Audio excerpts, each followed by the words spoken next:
বন্ধুরা, আজকে আমাদের সেই বাঙালদের আর একটা বিখ্যাত খাবার হচ্ছে লাউ দিয়ে শোল মাছ। আমি বাজার থেকে একটা লাউ নিয়ে এসেছি। এই লাউর বোঁটা যতটা মোটা হবে, লাউ কচিও হবে, দেখতে হবে। তা আর এই যে হচ্ছে শোল মাছ। এবার আমি লাউগুলোকে কাটবো আর শোল মাছটা ভাজবো। পরবর্তীর জন্য আপনারা একটু হ্যাঁ, লাউটা বেশ কচি আছে, ভালোই কিনতে পেরেছি। তাহলে এবার আমি কাটছি। যেহেতু আমার লাউ দিয়ে শোল মাছের তরকারি, সেই জন্য আমাদের বাঙালিদের মধ্যে কি জিরাটা একটু কড়াইতে ভেজে নেয়। এদিকে আমি মাছগুলো ভাজছি, এদিকে আমার লাউটাও কাটা হয়ে গেছে। আর জিরের গুঁড়িটা শিলনোড়ায় বেটে নামিয়ে দেওয়া। এই রান্না করতে করতে আমার একটা জিনিস মনে পড়ে গেল।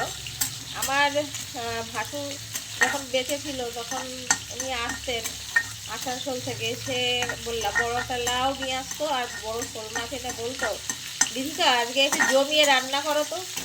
তা ওনার বউ করতো না, ইচ্ছা করেই রান্না বান্না করতে চাইতো না, এত আলসেমি ছিল। কিন্তু উনি খেতে এত ভালোবাসতেন। তা আমি সেই রান্নাটা করতাম, কিন্তু আজকে সেই মানুষটা নেই, রান্না করছে তাই মনে পড়ছে কিছু। তাই পৃথিবীতে মানুষ যতদিন না থাকবে, তার থেকে তার ব্যবহারটাই পড়ে থাকবে। তাই তার এখন কথাগুলো মনে পড়ছে। এই জিরেটা আমি বাটছি দু হাত দিয়ে, ভাজা জিরেটা। কড়াইটা গরম হয়ে গেছে,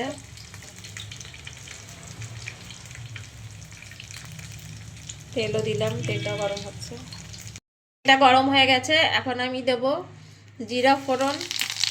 একসঙ্গে দিয়ে রান্না করব।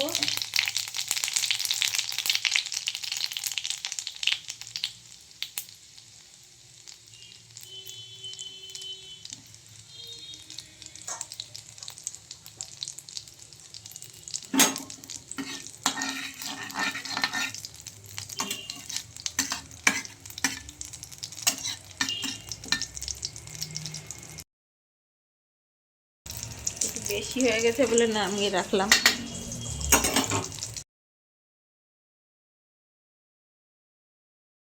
পরিমাণ মতন হলুদ,